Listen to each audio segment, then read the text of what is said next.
This episode is brought to you by TakeYourSupplements.com. If you're looking for help in getting the best quality supplements for the lowest price and you want someone to work with you, a supplement expert, then go to TakeYourSupplements.com. End supplement confusion. If you're looking for vitamins, B vitamins, if you're looking for minerals, trace minerals, if you're looking for sleep aid, help with eliminating arthritis or chronic pain, if you're looking for help with antioxidants and prevention of cancer, if you're looking to get a well-balanced omega complex because you want to support your healthy hormones, if you want to support digestive health, or if you want to have balanced blood sugar, they have supplements that will help you gain all of these different health goals.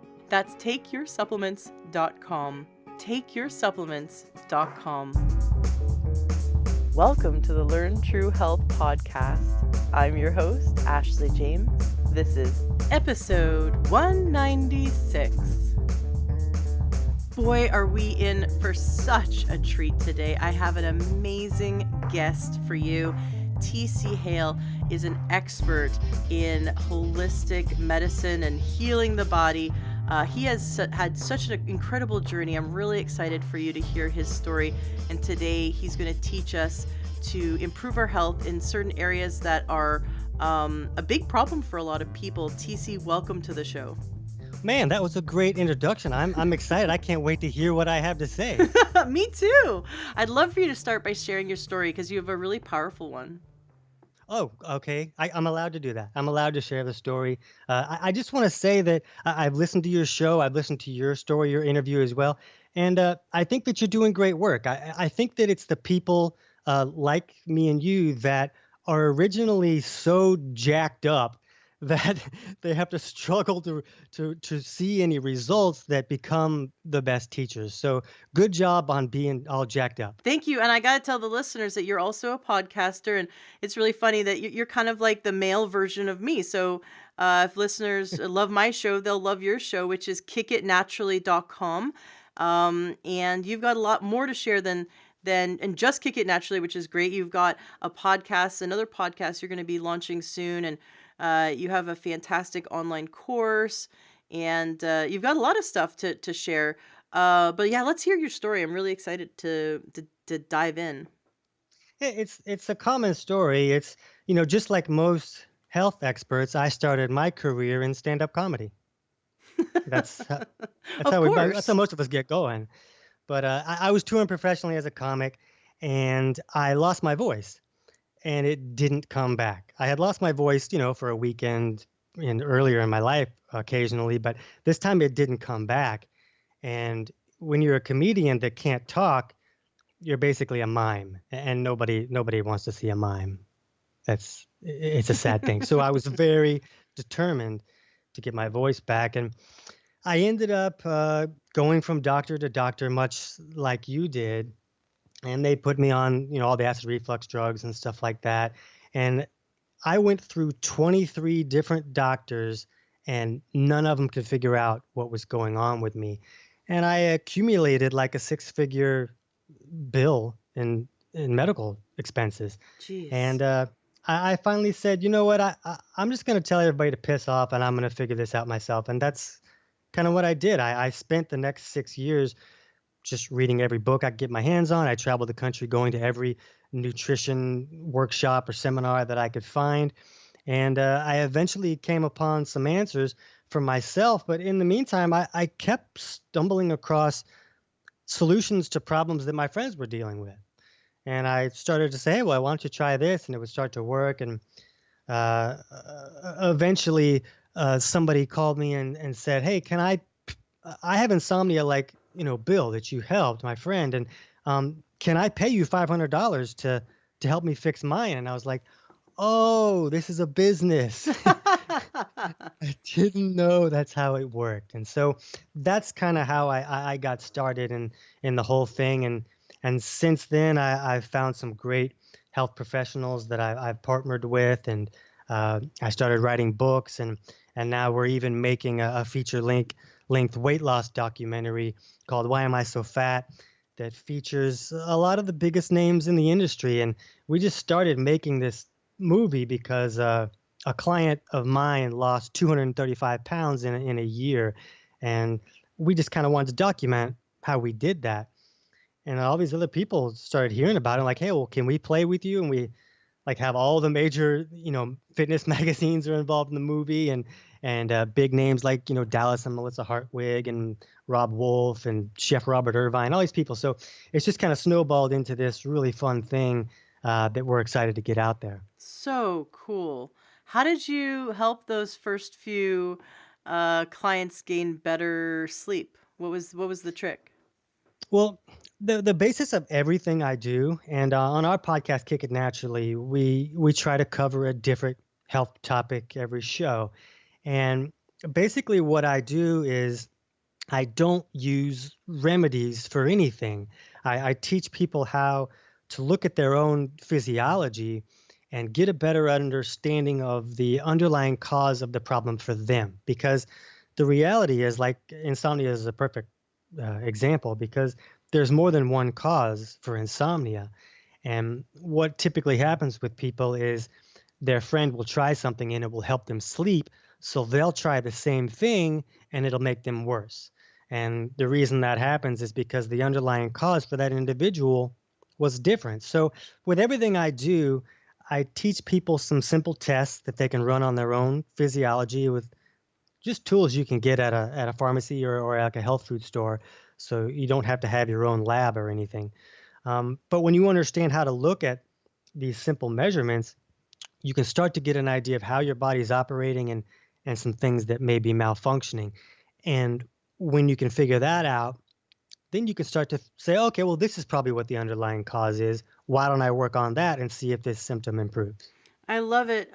Dr. Joel Wallach, a naturopathic physician, wrote the book Let's Play Doctor. And in it, he basically describes how you can go to a pharmacy and buy a bunch of things like pee strips and Mhm. essentially give yourself your own physical. And I think that's really cool that you also teach that we can run our own tests on ourselves. What are some kind of tests that we should do? Well, one of the biggest things that I like to teach people how to understand is blood pressure. Um, we're all taught that when blood pressure is high, you have about a week to live and you should call 911 right away. Everybody knows all that stuff. But most people don't understand that low blood pressure can be just as problematic Mm-hmm. because in the medical world, they're not taught that. A high blood pressure can cause a blowout. It can cause, a stroke or a heart attack. Um, but if you have low blood pressure, you're not going to have a stroke or heart attack, so they're not concerned about that. But to the person dealing with all of the issues that can come with low blood pressure, it's very concerning to that person. They may not have a blowout, but it's not fun to walk around on flat tires all day either. So there's a lot of issues that can result from a person having low blood pressure.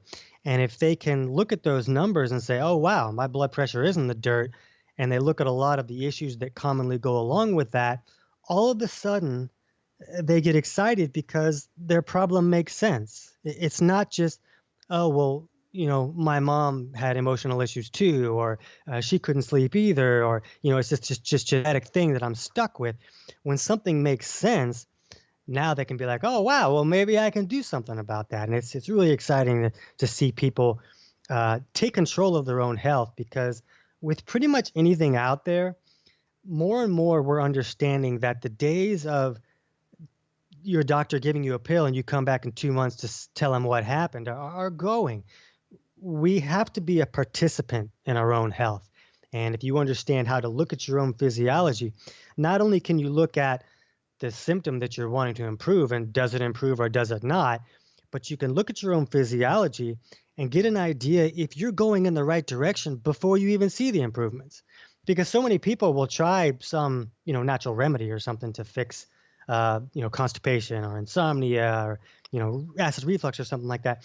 And they may be moving in the right direction, but since that remedy didn't fix the problem in the 4 hours that they're used to seeing a drug make their body Mm-hmm. react, they just stop and say, oh, that doesn't work. And whoever told me that is stupid. So I'm going to go back to just being miserable. But if you can look at your physiology and you can see those numbers changing, it kind of helps people see, okay, I'm going to stick this out and I'm going to continue see if I can create more improvement until the symptom improves. I love it. Yeah, don't bring emotion into the science. Like don't bring emotion when you're judging what happens. Like if you're monitoring your blood sugar on a daily basis, I like to say to my clients, take all the numbers and add them up and look at an average over a week. You want to, if you're, on the path to stabilizing your blood sugar and becoming no longer a diabetic, you want to monitor it because you want to see how your body was reacting to not only the food you ate in the last 24 hours, but also your stress levels, whether you got enough sleep, like all these other factors that play a role in blood sugar. But a lot of times, if someone eats a meal they thought was okay, and then their blood sugar was out of control afterwards, they get really upset and they might want to, or they get really frustrated, understandably. But then the emotion comes in, and when our emotion comes in, we don't see the big picture. We don't see the slow and steady improvement. And so we need to kind of take that 30,000-foot view and go, okay, look, I'm using natural medicine. It took me a while to get sick. It's going to take me a while to get better. And, even though I need to be grounded in the reality of the numbers, of the measurements, of the readings, I need to remind myself to not be defeated just because I got a number I wasn't expecting. And same with jumping on the scale. Someone could Oh, be yeah. dieting, doing everything right, and all of a sudden the scale is 5 pounds more instead of 5 pounds less, and then they throw the scale out the window and go eat a pizza. And that's when we need to remind ourselves to not bring emotion into the science, that we just use it as feedback. We look to maybe get a few more readings before thinking we're in the wrong direction, and because the body is weird and the body fluctuates constantly. And we need to be more forgiving with ourselves and more patient with ourselves, especially when we're using natural medicine to heal the root cause, right? Yeah, it doesn't happen overnight, and you have to understand that the issue that you're dealing with, that didn't happen overnight either. So don't Mm-hmm. expect to improve it overnight. Uh, The the body works in the same way that agriculture works. It works over time. Things move slowly. Um, the seasons change slowly. Then even the sun rises, and the sun just doesn't appear in the sky. It would freak us out every time. It gradually rises. So we want to treat our body the same way that we would treat agriculture. You don't plant seeds and the next day there you don't have a pumpkin patch, and so you just burn the whole field. You wait. It's going to take time. And I worked as a personal trainer for years and years, even when I was doing stand up. When I wasn't traveling, they didn't pay me for comedy, so I would, you know, do personal training in town. And when I have an obese client or someone who has a lot of weight to lose, I ask them to bring me their scale, and I don't want you to look at it again. And even when I weigh them, I make them cover their eyes and not even look at it because there's too much emotion involved in that. And Mm-hmm. doing something like weighing yourself is very simple. Doing something like measuring your blood sugar is very simple, but the body is not simple. It's complicated. And even those of us who spend our lives researching and understanding and teaching other people, w- we don't know what we're talking about. Every time we think we know something, something else in the body opens up and we find all this other stuff come out. And we're like, oh, we didn't even know that was there. So we're just using the best information that we can because the body is very complicated. When you look at blood sugar and when you get the understanding that, oh, the sugars that I eat affect my blood sugar, holy mackerel, that's crazy. You would think my doctor might have mentioned that to me. When they figure that out and say, okay, well, I'm going to eat a little bit less of this stuff, and then they look at their blood sugar and it doesn't go down, they're like, well, this doesn't work. But the reality is that there's a lot of mechanisms that go on in the body, and just because you're taking in carbs and sugars doesn't mean that they're making it to the cells.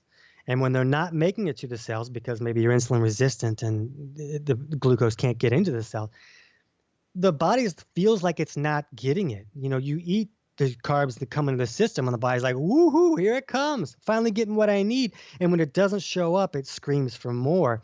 And then it takes all of these other uh, backup plans, turning protein into glucose, doing all of these other things that can basically create your own glucose. So you can reduce all these carbs and stuff that you're eating, and your blood sugar can still go high. So you have to understand all of these things and understand that the body's more complicated than just looking at measurements. Measurements are the foundation of everything I do, but there's complications within looking at those measurements. So you have to kind of learn the ins and outs a little bit of how the body works before you can just look at a measurement and say, I'm completely broken. Why don't I have a ding dong? What? Do they still make ding dongs, or am I like way behind? I don't know. Well, you said ding dong, and my mind went somewhere else. But now I remember it's a candy. I don't even know if they have them in Canada. But growing up, I wasn't allowed to eat ding dongs or what half moon. Was there like there's like a one that's a Little Debbie moon? snack cakes. Yeah, I grew up on Little Debbie snack cakes. That But was Twinkies, we had Twinkies. Oh my gosh, they would survive a nuclear holocaust. right. Twinkies and Cockroaches. cockroaches. That's right. I'd love to know. I mean, you've had such great success, obviously helping people lose weight, and I'm gonna guess that it's you get to the root cause, and you don't. It's not just all about restricting calories. I'd love to hear your take on what changes can someone make to support healthy, lasting weight loss. I put everybody on the ice cream sandwich diet, and I find that that is the most effective diet out there. I don't know why nobody's written a book about that. But the reality is, and if a person can understand this, it's a huge step forward. And the reality is that there is no diet that is right for every person. It's never going to happen. Just stop looking. You're not going to find the pill. You're not going to find the diet. It can't happen because we all process foods differently. And a big key to losing weight, especially for someone who's tried all these different things, and when you get a client who has been trying to lose weight for a long time, it's usually a minimum of 20 to 30 diets that they've tried. And sometimes they lose some weight, and then once they doesn't work, they gain twice as much back. And so it's really easy for someone to just feel like, well, this is just how I am. This is where my body wants to be, so I'm just going to be stuck like this. But the reality is that with most diets, they're basically having you restrict something. Something is going to be restricted in that diet, whether it would be a specific type of food or a specific type of macronutrient, whether it's low fat or low carb, or a paleo diet, which will remove all these processed foods and grains and stuff like that, or a gluten-free diet, which is going to remove all those things. So they all focus on one thing. And when a lot of people will remove that one thing, they'll see amazing results. And the reason that is because that change worked with their physiology and the way their body is functioning. So then the author says, well, look, it worked. This is it, the Holy Grail. I nailed it. Please, everybody, buy my book. And it doesn't work for everybody, because here's a really good example to look at. A low-fat diet, somebody's going to go on a low-fat diet and they lose weight. Well, if that person couldn't process fats correctly, any fat that they consumed, even if it's a good fat, something that we would consider a healthy fat, if they can't process that fat now becomes a burden to the body. Mm-hmm. It's not giving the body nutrition. It's not providing resources. It's providing a burden. And one thing that the body does is, if all this bad stuff stayed in the bloodstream, we would get dead. We would be dead real quick. So the body doesn't let that happen. It removes toxins and things from the bloodstream, and it either tries to push them out of the body, or it can also store some toxins in fat cells for safekeeping, so that it can keep the balance of the bloodstream in check. That's the most important thing. And it's going to beg, borrow, and steal from all these places to make sure the bloodstream is in line. So a person could be consuming very healthy fats, but if they can't break down those fats and emulsify them correctly, some of those fats can get stored in fat cells and the person starts to expand. So that's why with all these diets, you're going to have some people succeed and other people fail. So my baseline with everybody is, let's look at your physiology and get some ideas of, are you processing carbs better than fats? Do you have the ability to process fats at all? Can you even break down protein? Does insulin function in your body in a way that allows the glucose to be used, or is it just floating around your bloodstream? When you start looking at all these things, you can not only adjust a diet to what the person's body is functioning like, but you can also take steps to try to fix the things that are a little bit broken. And maybe the person starts off on a diet that's a little more restricted and they're eating the types of foods that are working well in their body now. But if they fix these other things, then they can start to expand their menu a little bit, and as the body gets better at processing other types of nutrients. It sounds like a lot of what you look at is digestive health. I am the digestion guy. That's what people they call me Captain Poop, because that's it's the foundation of health. And in my books and in all of our courses and everything, and on all our podcast episodes, we talk about how to look at maybe specific measurements that might pertain to a health issue that they're dealing with, whether it be blood pressure is a really, really big one. Urine and saliva pH is very important, but not for the reason that many people who would listen to natural health podcasts would think. I don't tell people to alkalize. That's not why we look at pHs. We're looking for other information. We look at things like breath rate and how long a person can hold their breath. Gives us a lot of indications for things. So all of those are important. And then I also train doctors and other health coaches in about 40 countries how to look at some other more advanced things as well.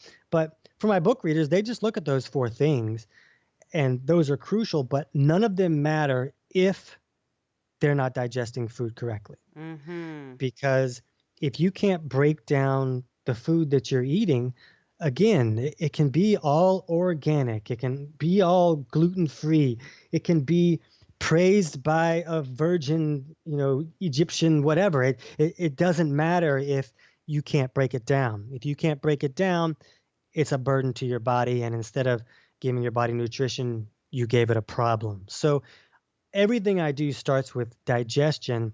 And if someone is having any digestive symptoms, they need to correct those if they want to fix a lot of problems. Well, let's talk about correcting one of the bigger or more common digestive issues, heartburn or acid reflux, GERD. So many people have it. They just call it indigestion and drink Pepto-Bismol or take an antacid or proton pump inhibitor and move on with their day. And yet they find that years later they still have this problem, and probably worse and probably more problems as a result, because by masking the acid reflux, we are not correcting it. And in fact, we are not helping the body in any way to correct it. We're neutralizing the stomach acid, which is making it worse. So if someone comes to you with acid reflux, how do you help them correct it so that their body no longer has it, no longer requires any kind of antacid? Well, acid reflux it's a big deal because it's $1 billion industry. Mm-hmm. And the $1 billion industry has the ability to keep that industry going. So what happens is a person has acid reflux, and of course they're taught in the middle of watching CSI Miami or whatever they're watching. When the commercial comes on, it teaches them, oh, well, if you have reflux, you have too much acid, let's go ahead and turn that off. And they take the antacid or the PPI, and it either neutralizes the acid, or PPIs actually stop the body from producing the HCl, which is hydrochloric acid. That's what your stomach acid is. So you turn that off, and then you don't experience that symptom anymore. Yay, I win. My doctor's a genius. The problem is that you turned off digestion. And first of all, not only have you fixed the problem that could be causing damage, which was acid coming back up your esophagus, uh, you didn't really fix all of the damage because in our stomach we have digestive enzymes, and those digestive enzymes were made to break down protein. Well, guess what your esophagus is made of? It's protein. Oh, geez. So now you're getting reflux that you don't even feel because there's no acid there. And these enzymes can come back up and still continue to damage those tissues.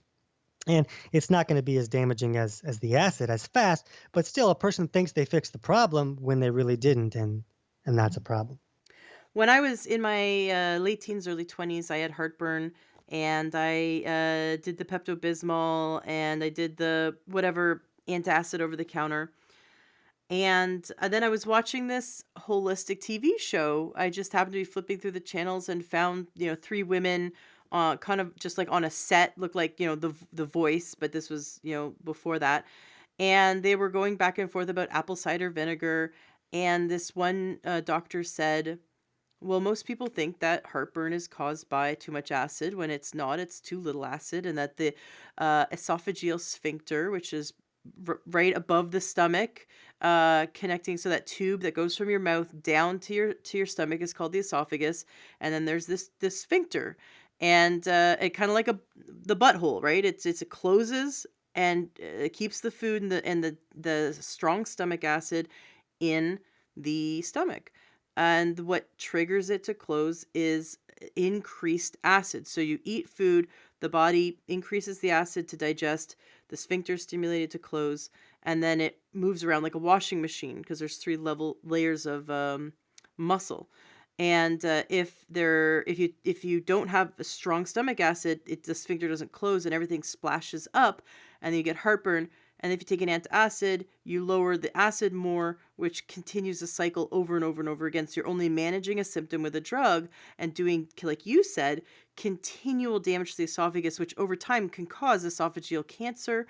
It can cause scar tissue, so that people don't swallow properly. I mean, it is a scary deal that often would require surgery after years of this damage. And Right. and it's so irresponsible of the medical community to continue to allow this vicious cycle, and they know it. They know that these drugs just continue the problem, manage the symptom, but continue the problem, and the problem over time does so much damage to the body that you end up needing more drugs and surgery. And it is completely irresponsible, and they're teaching us the wrong thing. And she said, stop taking the antacids and start drinking apple cider vinegar, lemon juice, or get a digestive enzyme if you need it. Build up your stomach acid, start taking calcium, start eating salt with your food because your body uses salt Right. to make stomach acid. And so right there, I must have been about 19 or something, and I did everything she said, and I got rid of my digestive issues, and I couldn't believe it. That was like one of my first big glimpses into how corrupt the medical establishment is. Right. And it's scary, but it's what it is. And when I first figured out what was wrong with me, and I had spent 6 years trying to figure this out, and I couldn't talk during that 6 years. At the most, I could say about 12 words Mm. per day. So that's a different life than what I'd had before, and it was a difficult time. So when I finally realized all this stuff, I was mad, and I wanted to go to every doctor's office and bust in the door and explain why they're such an idiot. But it's really not their fault. It's a broken system, and I don't expect that I'm going to fix it, so I don't make myself frustrated in that manner. I just find the people that they want the help, and I help them. And so that's kind of how I go about it. But what you said is right. And the tricky thing with the stomach acid is that the LES, the lower esophageal sphincter, is triggered by that acid, but it's not triggered with just any acid. There has to be enough acid to trigger it to close. Mm-hmm. So if a person has some acid, but it's not enough to trigger that valve to close, that's when they're going to have that reflux. That's when they're going to feel it, because some people have no acid at all and they don't feel it. Um, so the apple cider vinegar is a great tool, and it can be helpful for a lot of people. One reason is because as it's going down, it passes that valve and can kind of trigger it to close. But some people need more help than that. Some people need further acidification, and that's when we use actually HCl supplementation to help a person fix that. And sometimes when they start, because we teach people to start at a low dose and work up. When they start, their reflux gets worse. Their pain is like horrific all of a sudden. And it's because now you've added more acid that's coming back up, but you still don't have enough acid to trigger that valve to close. So now it's magnified. And when a person Mm-hmm. continues to do the work to acidify the stomach more effectively, then it eventually is enough to trigger that valve to close, and the reflux stops. Unless a person has a hiatal hernia that where it may be blocking that valve from closing correctly, and then they would need to get that, work on fixing that as well as acidifying the stomach.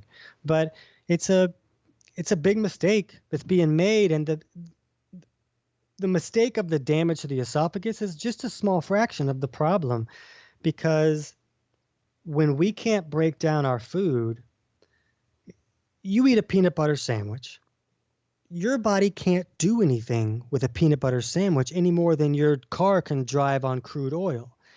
It has to be processed in a manner that will work in your car, and so does your food.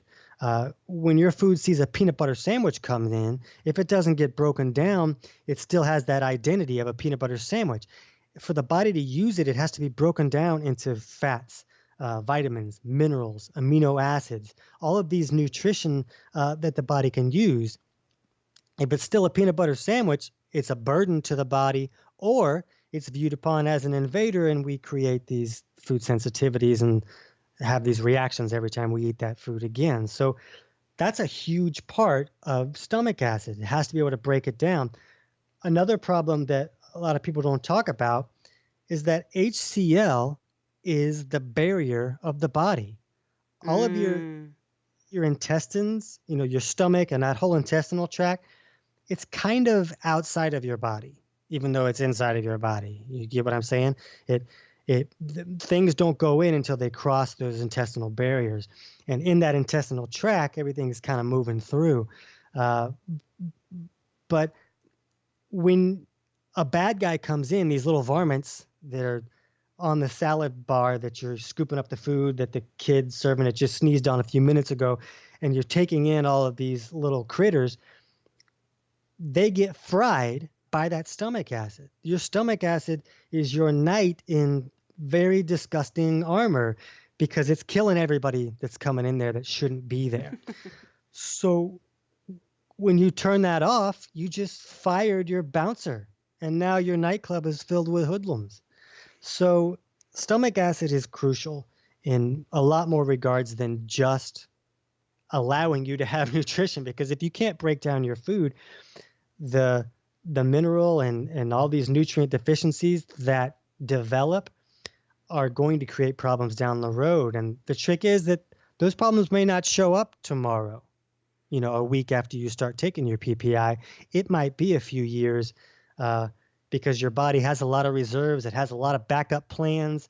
It has the ability to digest you and break those tissues down and pull nutrients out of those tissues. It has a lot of backup plans, but eventually they start to give way, and those nutrient deficiencies are going to cause a lot of problems. And in most cases, it leads back to an inability to pull the nutrients out of the food that you're eating. Now, our food is garbage. I mean, don't get me wrong. It's not the food that we had a long time ago.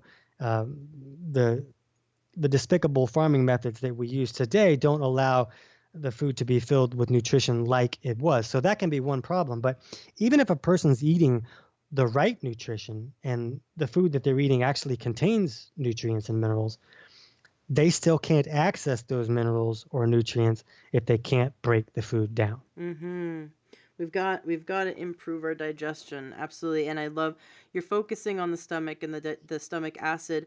Um, what I've also seen as a problem is uh, you can still digest carbs and possibly even fat with low stomach acid because there's other enzymes that digest carbs, and then the fat is digested in the small intestine, and so from bile, and so really someone could become protein deficient over time when they are, and of course, not having undigested proteins in the small intestines wreaks havoc as well on the body's ability to fully absorb nutrition and probably causes dysbiosis. It's generally not healthy at all, but someone could be getting carbs and fat and end up, even though they're eating protein, not fully digesting it, and so their body's really kind of being thrown even further out of balance. Have you seen that?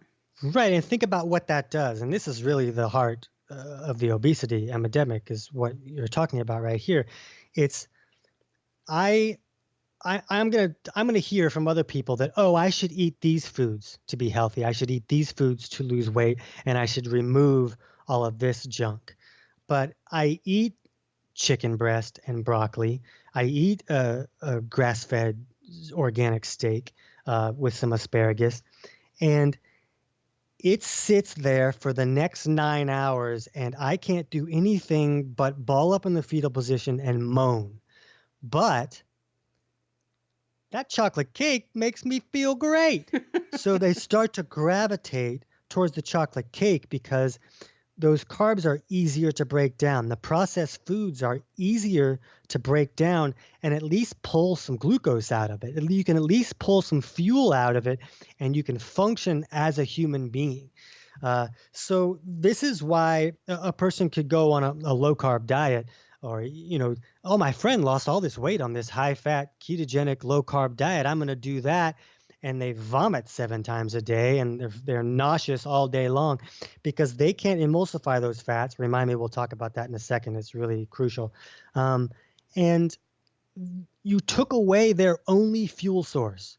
So not only do they feel lousy, the person that they live with, their life is now miserable too because this person is not friendly anymore. The brain needs fuel to function, and when you take away the person's only source of fuel that was working for them, they become miserable, and then they say, well, this diet doesn't work. So people gravitate towards foods for a reason, and those foods may not be the healthiest thing. They may be causing weight gain.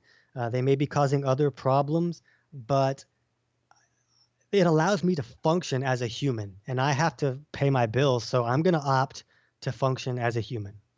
And so that's the big problem. And so what we do is we look, okay, let's figure out what kind of nutrition are you processing better? Are you digesting these things correctly? And if you're not, let's change what you're eating until you are. And then you can come back to trying some of these things. And what we find is when we help a person digest proteins correctly, process fats correctly, actually be able to pull minerals out of the food that they're eating, their body stops screaming for the garbage that was easier to access fuel from.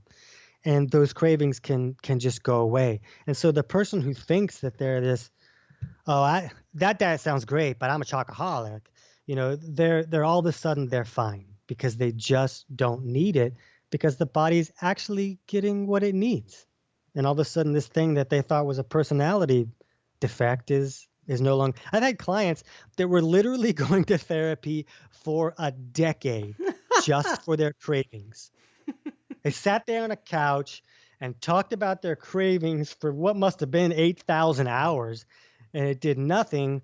And they add a little sea salt and improve their digestion, and their cravings are gone. So you have to learn, what is your body telling you, and then listen to it. Oh, I love it. Every really brilliant healer that comes on the show says the same thing. Listen to the symptoms of the body. Your body is speaking a language, and we need to listen to it. You had brought up earlier about how some people go, oh, my mom couldn't sleep, and so this is genetic, or A lot of times people buy into that the symptom is normal. Oh, I'm getting older. I can't believe I've heard MDs tell their patients in their 40s, this is normal because you're getting older. And I'm like, Right, baloney, absolute right. baloney. If any doctor says this is normal because you're getting older, fire them. And Right, and I say, like, I have a kick Constipation Kick It Naturally is a book of mine, and I explain in there that, when your doctor tells you, well, look, just some people don't poop more than once a week, and that's just how it is, then you ask him, well, when you have erectile dysfunction, is that just how it is too? And, help him understand that it's not right to live with something that's miserable. You have the option to fix these problems if you understand what it is. And I say listen to your symptoms, and that's crucial, but I don't want you to treat things off of just your symptoms, because a lot of times you're going to make things worse. I like mm-hmm. people to look at their physiology, and a great example is because I kind of stand by the statement of nothing is right for every person, no matter what you're saying. And even if you're telling somebody to drink more water, I don't even like to tell everybody to do that, because when a person has low blood pressure and it's creating issues like depression, insomnia, crazy, insane cravings, bipolar disorder, stuff like that, um, and somebody tells you to increase your water intake, that increase in water intake is just going to wash out more minerals and magnify all those problems. So your body may need more water, like desperately. You may be having other problems that are being caused by the lack of water that you're drinking, but maybe you don't qualify to take that step yet. Maybe you need to take other steps so that when you do increase your water, you're not washing out the small amount of mineral that's barely holding you together. I love it. It's there's no one piece of advice that should be applied to 100% of the population without first looking at their other issues, because like you said, the body's complex. We have to look at it as a whole. And now I'd love your opinion about reversing low blood pressure, because with the naturopaths that I've worked with, they say that most of the time low blood pressure is a calcium deficiency, and most times high blood pressure is a magnesium deficiency. But both minerals should be taken together, of course, and then the body sorts it out and corrects itself. Is that your experience as well? Well, but when you look at blood pressure, what you're looking at is you're looking at a combination of minerals and sugars and protein a little bit and filth. All of those things are contributing to how thick your blood is. And the thicker the blood is, the harder that the heart has to pump, and that increases that pressure. So it, whatever's thickening up that blood can be different from person to person. A type 2 diabetic is often going to have elevated blood pressure because the excess glucose in the bloodstream is thickening up that blood. Think about it. Would it be easier to pump wine through your bloodstream or pancake syrup? When it gets thicker, it's harder to pump. And so, but that doesn't mean that excess glucose is making everybody's blood pressure higher. A lot of times it can just be filth or toxins. A lot of times it can be excess minerals. And yes, magnesium is a big deal with high blood pressure. And a lot of times it has to do with excess ureas that are created because protein's not being broken down correctly. And magnesium can very quickly help the body remove ureas, and the person sees their blood pressure come down. So that helped their blood pressure. But if their blood pressure is being caused by something else, then the magnesium won't correct that and has the ability to make some other issues worse. It could be a little more complicated than we could get into today, but the big thing that I wanted to come back to when we were talking about processing fats, which can lead right into this blood pressure conversation, is that even most of the experts out there that are helping people fix digestion are only looking at one side of the digestion, and they're missing a big piece of the very crucial, important part of the puzzle. And that's that when the food goes in the stomach, it's acidified. And that's when those proteins can start to be broken down and we kill all the bad guys that come in. But what happens is that acidic product starts to leave the stomach, and then the bile comes down in the duodenum, and bile is very alkaline. So what happens is this acidic product from the stomach meets with this alkaline bile, and it creates a sizzle. So think about that science fair project that every fourth grader has done, where they made that volcano and they put the baking soda and the vinegar in there, and you get that crazy sizzle. Do you know what I'm talking about? Do they have that in Canada? Yeah, we've done the Okay, volcano project. right. Yeah, Yeah, yeah. absolutely. So it's this polar opposites of the acidic meeting the alkaline product that creates this sizzle, and that is what you're living on. That is what really breaks the food apart and pulls all the nutrients out. If someone just has the acid side working but not the bile alkaline side, they won't be able to pull all the nutrients out of their food. And if just bile is working but they don't have any acid, they won't be able to pull all the nutrients out of their food. It has to be that collision that works almost like an explosion that can really break those foods down into the elemental nutrients that our body needs. And what happens is that there are a lot of things in our society today that can cause that bile to become thick and sticky where it won't flow correctly. A lot of them are grains and gluten and stuff like that, which is why when people remove these things, all of a sudden a lot of these other symptoms can improve, and they may not even be caused by the actual gluten or the grain itself. It's just that those things could have been restricting bile flow, and the restriction of bile flow is causing all of these other problems. So what happens is the liver takes the filth from our body and it filters it out through the liver, and it puts it into the bile. And then the bile goes into the gallbladder and it's stored there and it's concentrated for when we eat. And then when we eat, it comes down and neutralizes that acid product, creates that explosion, and then it moves through the intestinal tract. So what happens is it goes out the south gate. Uh, we poop. So that's where all the filth that the liver is filtering out goes. Now, if bile is not flowing correctly, where does the garbage go? The system that takes out the garbage is not working anymore, so it gets reabsorbed. Toxins and filth start to accumulate in the bloodstream, and blood pressure can go up. So that's another very common sign of high blood, a cause of high blood pressure. But even beyond that, when bile is not flowing, bile is what our body uses to emulsify the fats that we eat. So it's kind of like a soapy substance. And if you have grease on your hands, you can't wash it off with water. You need soap because soap is an emulsifier. It kind of breaks all that grease down. And that's what bile does with the fats that we consume. So people go on these, low carb diets, and of course they're increasing their fats since they removed carbs. But if they can't break down the fats that they're eating because they have spent their life eating processed junk carbs that have caused a problem to their bile flow, now they feel lousy and they're nauseous, and the fats that they're consuming are making them gain weight instead of lose weight. So you can see that how crucial it is to look at both sides of digestion when a person is having trouble losing weight. Hmm. Yeah, when I did the ketogenic diet, I've done it a few times to become keto adapted, and it's an amazing process. Once you get on the other side and you're keto adapted, it's quite fascinating. And started drinking bulletproof coffee, and that was the real kicker. I've never had a gallbladder issue, but I drank some bulletproof coffee, and it went right through me.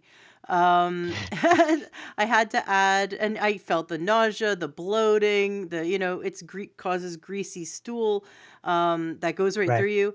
And I've had like a really healthy digestive system. I'm very proud of building up my digestion for the last few years. But that was just too much fat at one time. And so I added a digestive enzyme with ox bile, and that made it so that I could handle that level of fat. But what I found fascinating is learning that in order for the body to make bile, it actually uses fat to make bile. Right. And when we're fat deficient, this is the catch 22. When we're Right. fat deficient, we can't make enough bile to digest enough fat to make enough bile, to digest enough fat, to make enough bile. And so it's this catch 22. We need to. And go to the other side too. you can't make HCl without minerals that you're pulling out of your food, Mm-hmm. and you can't pull the minerals out of your food without enough HCl to break that food down. So you can see how a person can get stuck in this misery cycle for a lifetime. Absolutely. And it's so easy to be miserable and go for the over the counter drugs or go for the prescription drug because at least it's going to take the symptom away, not knowing that 5 years down the road, we're going to have such a worse problem as a result. And it's tricky and confusing to go through all this natural medicine because, like you said, what is the cure, right? Or what is the right step could at the beginning make the symptoms worse because it's a matter of adjusting, dialing in the ratio, allowing the body to self-correct. And And also understanding what the magnified symptoms might be telling you. Like we talked about the reflux and how that could get worse. I hear from people all the time. They're like, "Oh yeah, I tried that. It got worse. I stopped." And now I still suffer every day with all this horrible bloating and all these other problems. So it's a matter of not only listening but understanding what your body is telling you, and that's not something that we're taught. In this world, we have to dig and dig and dig for some of us years before we find our answers. Mm-hmm. And then you were talking about how the gallbladder can get backed up very commonly. Well, that then puts stress on the pancreas. It goes all the way, the stress goes through the liver to the pancreas, and now we're stressing the pancreas out, and that has a whole host of other symptoms and problems. And a lot of doctors may not identify the root cause and may start treating the symptoms of the pancreas being upset separately from the root cause, which is the backed up gallbladder. Right. And when the person feels lousy when they consume fats, they're going to gravitate more towards carbs and sugars, which is going to put more of a burden on the pancreas, having to produce more and more insulin. So you can see how, a little thing can go wrong. And there's a lot of different ways that bile can get too thick and sticky to flow correctly. Uh, Birth control pills that crank up estrogen levels seem to have the ability to really thicken up bile a lot. A lot of foods. There are imbalances that we teach about in all of our books that can cause that bile to become too thick and sticky to flow correctly. So it's not just one problem that can cause an issue like this that has the ability to spiral into 30 or 40 different problems. In college, we learned about, in pathology, we learned about the 4 Fs. Fat, fertile, 40, female is the highest statistic for gallbladder removal. Right. And so a woman who's a little bit overweight, has had kids in her 40s, is the most likely to have their gallbladder removed. And yet I've never heard, I met a lot of women who's had their gallbladder removed. I've never ever heard that their doctor or surgeon followed up with them and said, now you're going to need to be on a digestive enzyme to support the emulsification of fat for the rest of your life. And so then they go into the world and they have to adjust their diet because now they don't have a gallbladder, and they end up becoming incredibly fat deficient, which affects so many systems of the body, including their hormones. What is your experience working with people who have had their gallbladder removed?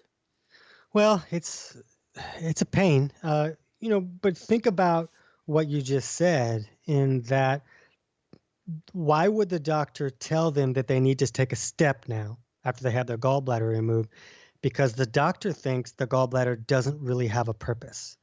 They have the view of that's causing pain, let's just yank it out.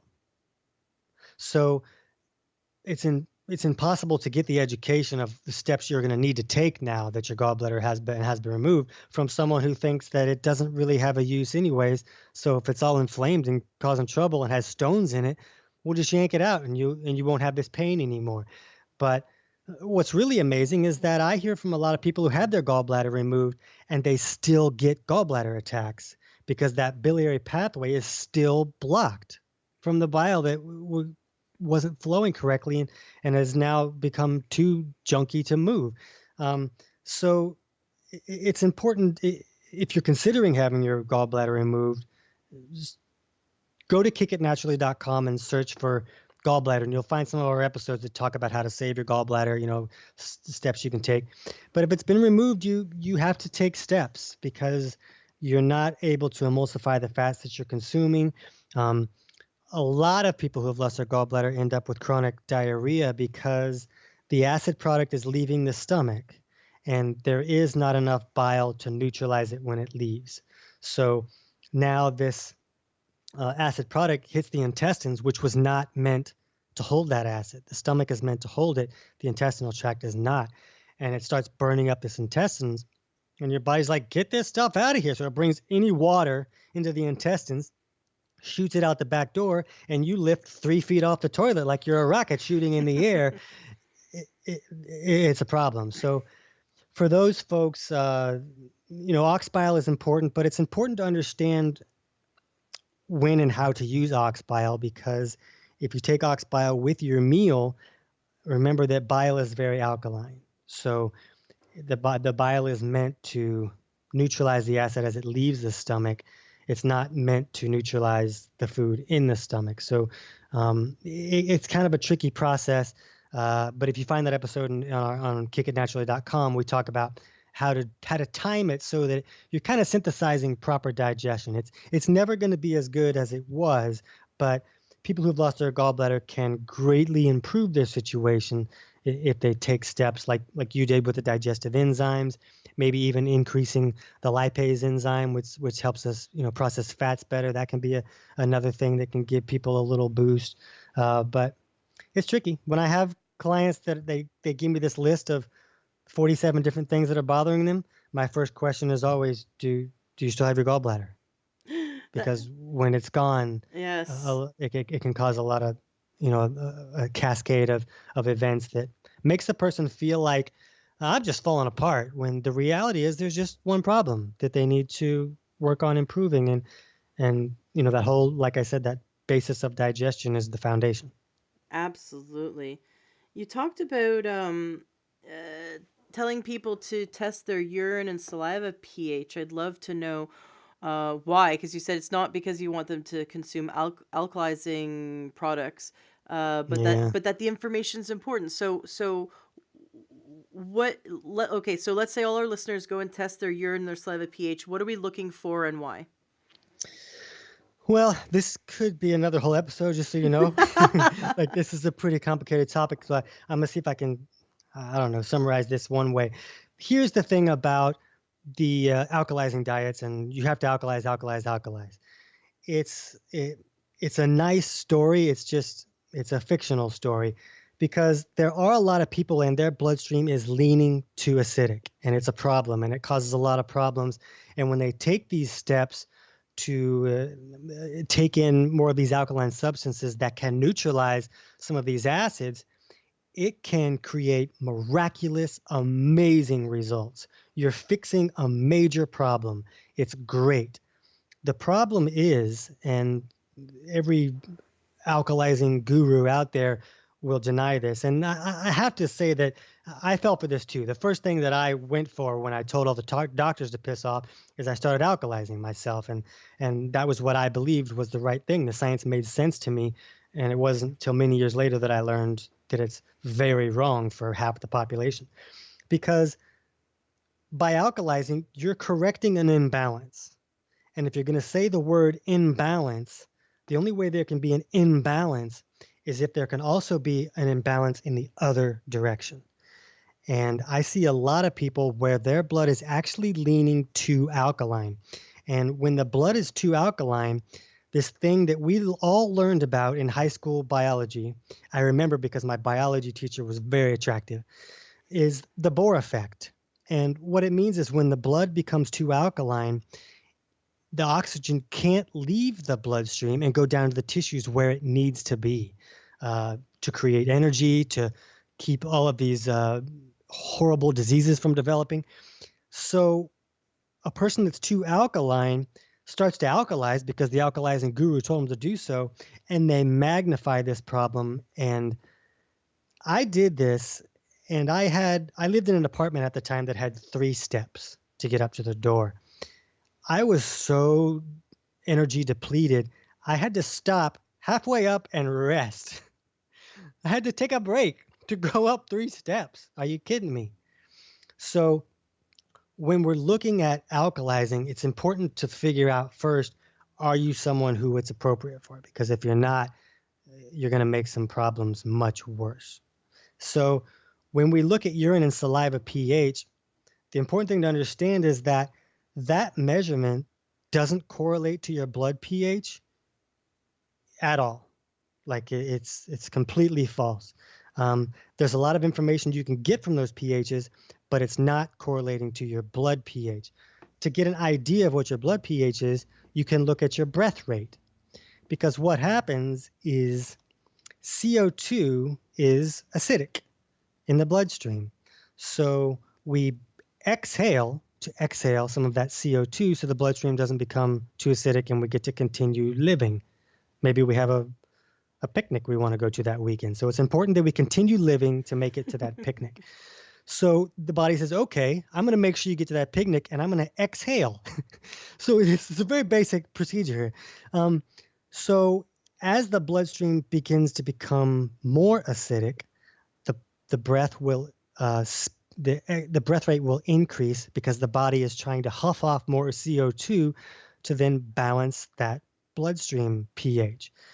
If the blood pH starts to lean too alkaline, it will slow the breath rate and hold on to more CO2 so that it can acidify the bloodstream a little bit and allow oxygen to get down to the tissue levels where it's supposed to be.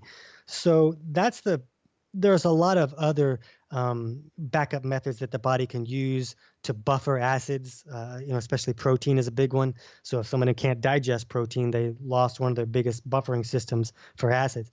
But the breath rate is a very obvious one that allows us to look at our breath rate and see, okay, the rate at which I breathe. So you try to relax and see how many times you exhale in a minute. And if it's below 12, then your bloodstream is likely leaning a little too alkaline. And if it's above, 17, your bloodstream is likely leaning a little too acidic. And you know that maybe taking some steps to actually alkalize that could be beneficial for you. But it's not this thing like the pH gurus say that the world we live in is acidic and everyone must alkalize or we're going to be dead by Thursday. It's just it's fictional. Well, and another reason why I think the most of the alkalizing movement works is not the water, the alkalizing water, and I have a friend with fibromyalgia who swears by the alkalizing water that it really helped her, decreased her pain. I have no idea why. Maybe because she is acidic. But when you look at the diet, I mean, it's more of a plant-based, whole food, mineral-rich diet. And that would help anyone. Eating more green vegetables is, that is the blanket statement that I can stand behind, that, eating more vegetables is probably healthy for everyone. Maybe some people need to cook them because they have poor digestion. Maybe some people are better eating raw. But for the most part, eating more vegetables is probably a good thing, right? And so people can see a benefit from that, right? It is. And another thing is that, when it comes to creating health, water's kind of important. And you probably, we hear from people all the time. We're like, okay, how much water are you drinking? Well, I brushed my teeth this morning and I had a sip then, and I'm going to brush my teeth again tonight. And then this afternoon I had some coffee. And that's the water that they're drinking. So when they spend $7,000 on an alkalizing water filter, do you think that guy might drink some water? Yeah. Every time he looks at his checkbook, he's going to be like, where'd all my money go? Oh, yeah, I bought that thing. I guess I should drink some water and actually use it. So water can fix a lot of wrongs. And, plus, some of these filters put minerals. That's how they alkalize it. So you're putting more minerals into the system that don't have to be digested, which can be beneficial. Again, people can be leaning too acidic. All that is true. So like I said, some of the population, the results are going to be miraculous, but those miraculous results only convince us more that it's the right thing to do. And when a person starts to do it and starts to feel lousy, and maybe they're having sleep apnea because the body's trying so hard to slow down their breath that they're just shutting everything down to try and acidify the blood a little bit, they are told that they're going through a quote unquote healing crisis. And the reality is they're going through a practitioner crisis. They need to listen to their body instead of somebody who's trying to sell them a water filter and a multi-level marketing company. So that can be a problem. But again, it kind of goes back to, well, let's look at our physiology and kind of get at least some clues of what's going on before we take the steps that worked so well for Uncle Bill. I love it. I love it. And so, what about urine and saliva pH? What are we looking for there? And I know we could totally dive into this for a whole episode. I'm just really, really curious. Well, the biggest thing we look at, and there's a few things, but the biggest thing is that the body moves between two states between the morning and the night, and it's the anabolic state at night and the catabolic state in the day. And this is at the cellular level that it's doing this, and it does this because in the catabolic state, it can be viewed as those cell walls are a little more permeable. Things get in and out easier. The body can create energy easier. Tissues are being broken down so that they can build back up. And then at night, we move into this anabolic state where the cells kind of seem to be less permeable, and the body is rebuilding. It's building up those tissues that were broken down so that the body can be new again. We know that the body is a whole new body after a few years. Every cell is new, but how does that happen? Well, this is how it happens. So what happens is, for a lot of different reasons, a person can get kind of stuck in one of these states, and they can get stuck in an anabolic state or a catabolic state. And both of these states are appropriate and necessary, but when a person is stuck in one and not moving very effectively into the other, a lot of problems can come. You know, Either tissues are not being repaired or they're not being broken down properly. The body can send water to the wrong place and a person can become constipated. That's just one cause of constipation. But so when we're looking at urine and saliva pHs, we're trying to get an indication of, is this person moving back and forth from this anabolic and catabolic state like they're supposed to, or are they stuck in one state, and being stuck in that one state is creating all of these symptoms that they're dealing with. And so, what reading would we see, like for the urine or saliva pH to indicate that we might be stuck? Well, what we do, I do this in all my books, and we even have it's basically a free course at kickitnaturally.com. It's a digestion course that teaches, how to fix digestive issues like low stomach acid and how to fix bile that doesn't seem to be flowing correctly. And then we teach people how to run these simple tests and how to look at them and understand them. So there's more measurements to look at to get an idea whether you're leaning to anabolic or catabolic. But just with the pHs, if the urine pH is close to the saliva pH, say urine pH is 6.5 and the saliva pH is also 6.5. Well, that's one indicator that a person might be leaning a little too anabolic. And if those two pHs are very far apart, say the urine pH is like 5.5 and the saliva pH is 7.0, that person might be leaning a little too catabolic. See, but if you look at what I just said and you see that high urine pH of 6.5, that person might be being told that they need to alkalize and they need to raise their urine pH if they're having all these symptoms, and they could end up making themselves even more anabolic and magnifying the issues that come with that imbalance. And some of the issues that come with that imbalance are significant.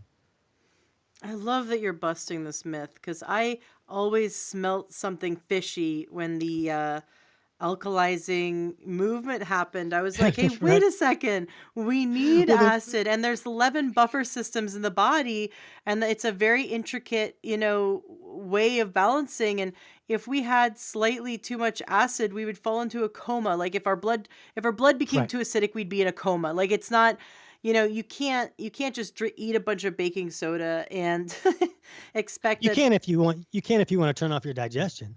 Right, right, and that's just it. Is that people either were taught it the wrong way or took it the wrong way and started trying to lower the pH of their stomach, which, as we spoke about earlier, is the exact opposite of what you want to do. You want to support healthy, strong pH, strong stomach acid, because that's what it needs at that time, in that place of the body.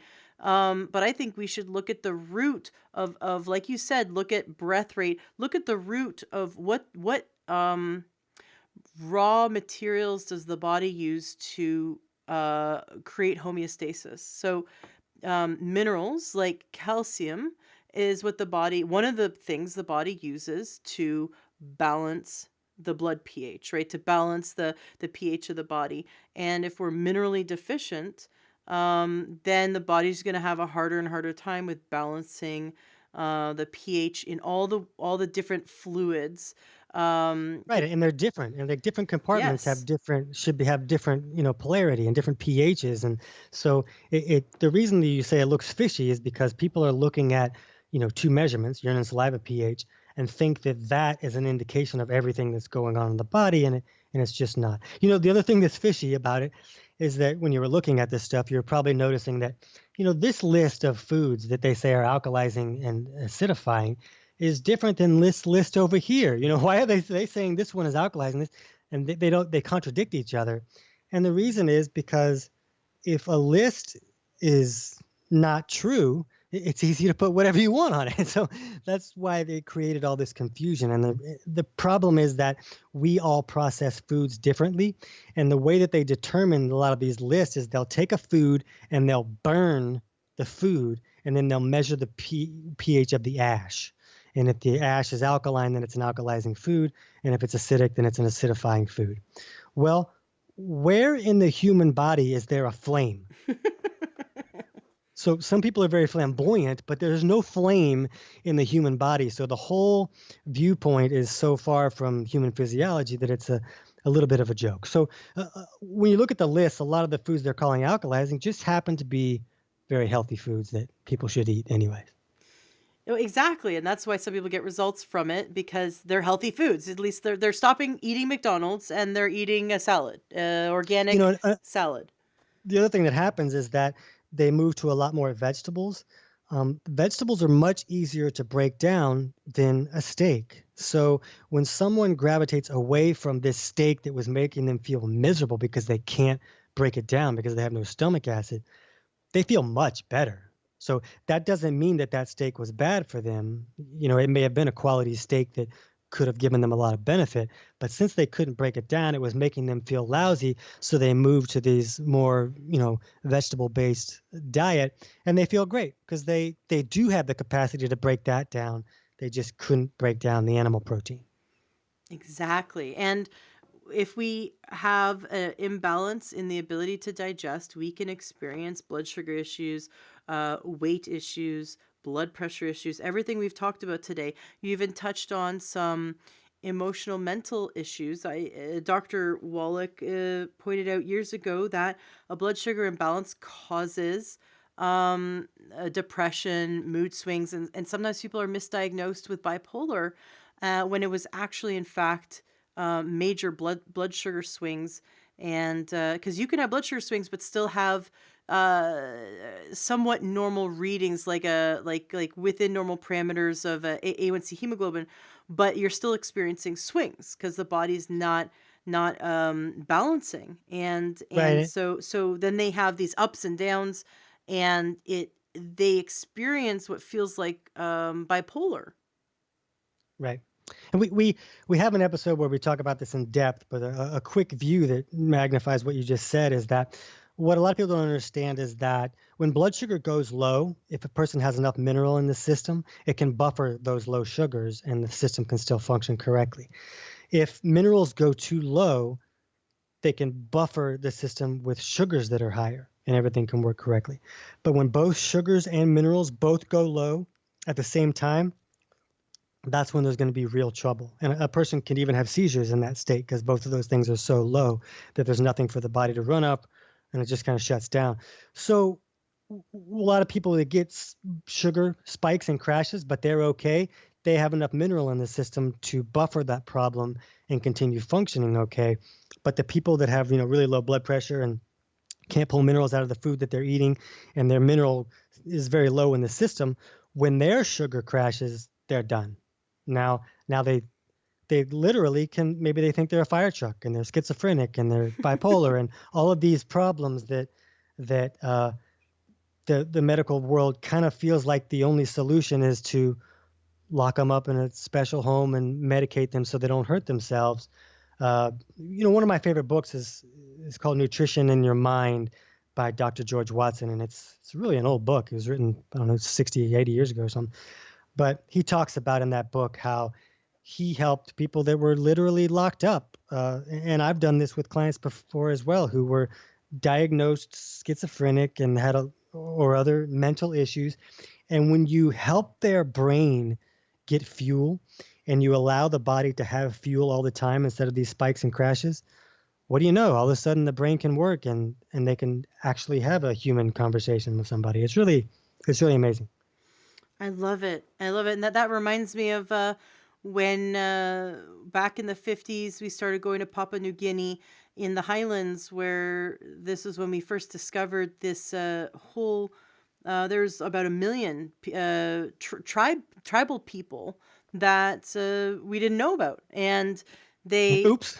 yeah, well, I mean, it was a sort of an uncharted area. We were looking for gold. We all of a sudden stumbled upon all these people, and they were, eating their indigenous ways. We introduced, because people started trading with them and trading corn and wheat, and other grains that contain gluten and these other proteins that they had never experienced, and for their art or their furs and stuff like that. And their population, which had never had known schizophrenia, all of a sudden started having a spike in schizophrenic behavior, and this was noted. And then in I believe it was France, they took a schizophrenic ward and they took them off of all grains, and their outbursts of, or their triggers, their acute triggers Yeah. of schizophrenic episodes decreased significantly. And when they put them back on grains and corn, everyone resumed having regular schizophrenic experiences. And so, if you could take a schizophrenic and take them off of grains and have them have such a positive mental and emotional experience, such as significantly less episodes. Just imagine what the average person is going through, and we're just accepting it as normal. Right. And, with situations like that, the trick is the reason that the whole world doesn't stand up and look at that and say, oh, okay, what these nuts were saying might be right, is because it's hard to actually pinpoint what's going on with all these corns and grains.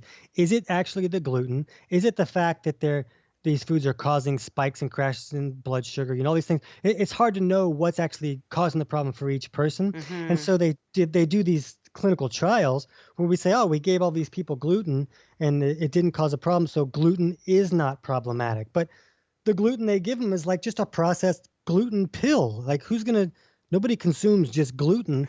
These gluten-containing foods have all of these other cofactors, and we don't even know if the problem is really gluten or all of the cofactors that go along with that gluten. We just know that there's a large percentage of the population that when they remove these things, all of a sudden they feel better.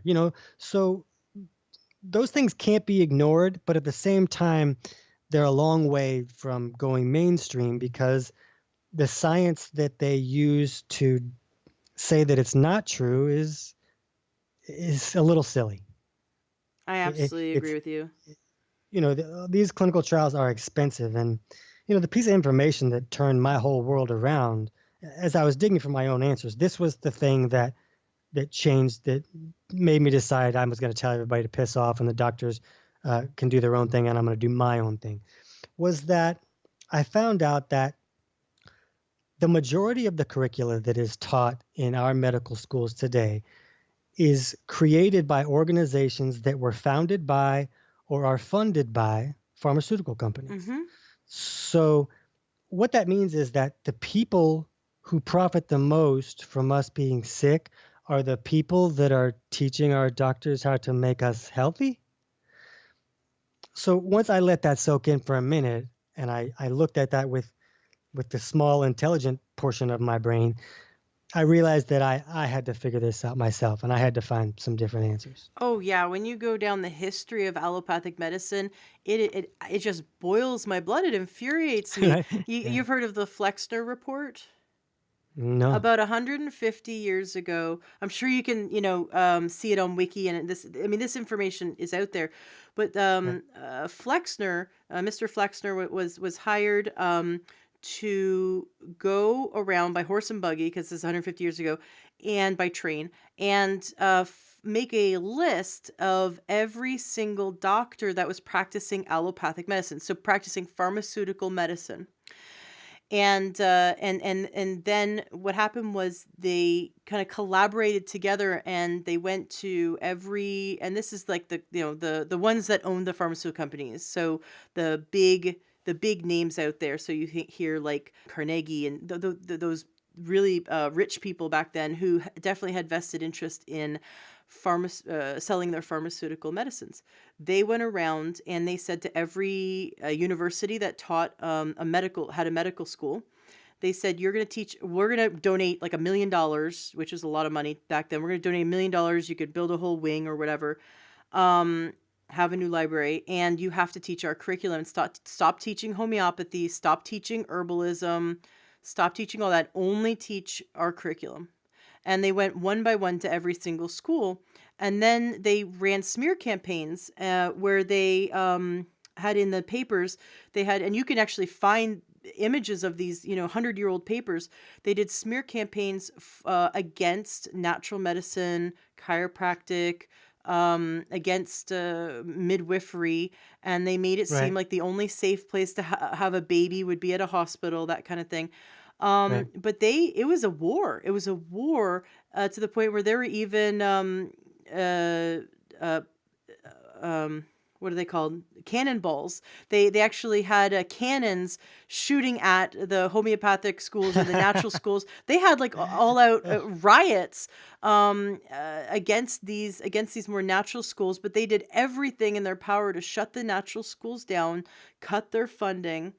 And it wasn't until the 80s, that I believe it was the 80s, that the Chiropractic Association finally won a suit against the AMA for slander. But the damage had already been done. They had been slandering, the MDs have been told to tell their patients not to see chiropractors because they're quacks Right. and they're ineffective and everything.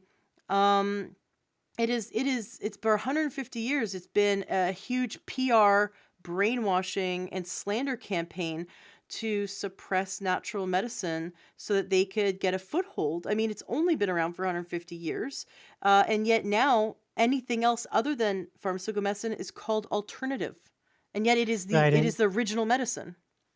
And one thing is that, like, if there was a war, we definitely lost. But the thing that's happening now is that people are starting to learn that, oh, I can be a participant in my own health. I can take my own steps, and I can learn things that allow me to improve my own life, and and millions of people are winning that way. Now, I don't think that the real problem is ever going to change in our lifetime, even. But because I think there will always be people who say, I just want to take a pill. I don't want to put any effort. I don't care what the downsides are. Just Mm-hmm. give me the pill. There's always going to be people who do that. So that industry is always going to thrive. But what I like is that there's now a voice, and now people have the ability to find real answers. And most people don't have to spend the 6 years that I spent digging for answers to find answers now, because there's so much information out there. So I think that's a really nice move in the right direction, and that's worth celebrating. It's because of the information age. It's because of the internet and podcasts, and the fact that we can communicate. We don't need to rely on mainstream news and mainstream publications that controlled the flow of information. Right. Unfortunately, there's a lot of disinformation out there also, so we have to really put on our critical thinking caps. But at least we have access to you. At least someone could plug into your podcast and listen to you and learn from you, and learn from all the guests I have on my show. And at least we can, it doesn't matter where we are in the world, we can finally gain access to this information that is we haven't had access to, or it's been very difficult. So I am so thankful for this platform to be able to bring this information to the listeners. It's been a real pleasure having you on the show. I feel like we just scratched the surface. You're going to have to come back, absolutely, and continue to share more information. Um, Yeah, we'll have to pick another topic maybe to dig deeper into. It's fun to kind of dig deep into stuff instead of just kind of brazing over. Yeah, absolutely. I definitely would love to do that. And we started doing this thing now. We have a Facebook group. It's called Learn True Health. Anyone can join who listens. Just search Learn True Health and in Facebook, and go to the Facebook group, or go to learntruehealth.com/group. And I'm posting a few days before an interview. I post the guest, and then the listeners, you get to ask questions that I'm going to submit to the guests. So next time we have TC on the show, I'll be letting everyone know, and you guys can ask questions of him, so we can get just not just me, but get everyone, all the listeners, participating in learning more from you. I think that would be a lot of fun. Yeah, that is a lot of fun. I have a couple of shows there's one nationally syndicated show that we played this game. It's called "What the Hell Is Wrong with Me?" And people call in and just ask, and then I talk about the variety of underlying causes that could possibly be causing that. It's kind of fun. Cool. Well, maybe yeah. What the heck's wrong? Help me. Yeah. Um, Now, you have a book you wanted to give the listeners. I was so thrilled to hear that you have a book you'd like to give for free as a download, is it? Yeah, well, I have a book that's on Amazon. It's called Kick Your Fat in the Nuts. And so if somebody prefers a printed version, they could just buy that on Amazon. But I wanted all of your listeners to get it for free. So if you go to kickitnaturally.com/learn, then you can get the copy free. It'll set you up with this thing. Company called BookFunnel will set you up with whatever type of e-reader you use. So whether it's an iPad or a Kindle or whatever, you can pick the form that you use and get the whole book for free. Thank you so much. That is so cool of you. Definitely, I recommend listeners checking out your podcast, kickitnaturally.com. You're launching very soon another podcast for healthcare professionals called sixfigurehealthpro.com. And so that's coming out soon. So definitely want all the healthcare professionals that listen to check that out. Now, you also have a course on your website, the 12-week Kick Your Fat course. Tell us a bit about that. Well, I have that, and that's basically a video version of Kick Your Fat in the Nuts book with some bonus information, because the book teaches how to run all those self-tests that we show and how to understand them. So some people like videos to kind of see people doing that, and it kind of helps them understand that a little bit easier. I also have a free digestion course. It's only 50 cents because that keeps out all the spam registrations. We made it as a free course, but we had to charge 50 cents so we didn't get all these spam registrations. So they could take that course for free too. That's And then I also that's have smart. yeah, I have a course that's for health professionals at healthprocourse.com. But if you have a lot of health professionals that listen to the show, I have a new book called Health Pro Results that's going to be coming out in the next month or so. So if some of your readers want to read that before it comes out, they could go to sixfigurehealthpro.com/book and just sign up to be one of my pre-readers, because before I release it, I'm going to let a bunch of people read it for free and let me know what they think. Very cool. Thank you. I love how generous you are with your content, your information. I love what you're doing, and that you want to help people to understand their bodies in a way that allows them to make better choices for themselves. Because if everyone drank more water, like you said, it might not be healthy at that particular time for some people, because Right. what they had to do was address other issues first. Like, if you're leaking oil in your car, getting an oil change, is good for Right. oil changes are good for all cars, but not for the car that has a oil leak, right? You got to address the oil leak first. So that I'm was my car totally gonna analogy. pretend. I'm totally gonna pretend I made up that analogy. It's good. That's perfect. I mean, that totally explains it exactly. Nice job. Yeah. Well, you can have it. You deserve it. Well, the first time I say it, I'm gonna say, "Oh, Ashley James said," but then after that, I'm just gonna pretend like I made it up. Perfect. I love it. Awesome. Well, thank you so much for coming on the show. Is there anything you'd like to say to the listeners to wrap up our interview today? No, just if you're dealing with something that is a problem you've been dealing with for a long time and maybe you've given up, maybe you feel like you're just stuck with that, just know that if you can look at your own physiology, you might be able to get a better idea of what is causing that problem. And then you could take appropriate steps that would correct that problem for you instead of taking the steps that are just popular for that problem. You want to take the steps that will work for you. We don't care about everybody else. Love it. Thank you so much, TC Hale, for coming on the show today. Definitely need to have you come back. Listeners, please check out kickitnaturally.com. All the links to everything that TC Hale does is going to be in the show notes of today's podcast at learntoyourhealth.com. TC, it's been a pleasure. I can't wait to have you back on the show. You bet. Thanks for having me. Enjoy what you heard today on your episode of the Learn to Your Health podcast. Did something move you, inspire you? Did you get great information that's going to change your life? Awesome. That's exactly what I'm here to do, is to help you gain your health back. Please turn around and share this. If this is something that's helped you in any way, share this with those you love. Love the Learn True Health podcast and want to support us? Awesome. You can go to takeyoursupplements.com and you can support us that way. You'll get access to amazing supplements that are just really great quality for a great price. And there'll be someone on the other end of the line to help you pick out your supplements that are right for you. That's takeyoursupplements.com. Or join our membership, learntruehealth.com/join. That's another great way to support our podcast, support our movement, and you'll be supporting yourself. Gain more information, wonderful videos, wonderful trainings, and you'll also be able to share those with those you love as well. So go to learntruehealth.com/join. Want something fun for free? Go to learntruehealth.com, and right there on the front page, you'll see where you can get our free cookbook. I spent a lot of time making it, and it was so much fun. It's really delicious, healthy recipes. And you can also get our 7-day doctor course. Right there, it's 7 days of naturopathic videos sent right to your inbox, and you can learn from top naturopaths on how to gain health naturally. So that's takeyoursupplements.com for wonderful supplements. learntruehealth.com/join to join our awesome membership, which is only open for a limited time. You can get our free healthy cookbook, and you can also get for free 7 days of wonderful naturopathic videos sent to you. Just go to learntruehealth.com and you'll see it right there on the front page. Thank you so much for being a listener, and thank you for sharing and helping others. Let's spread this information and turn this ripple into a tidal wave.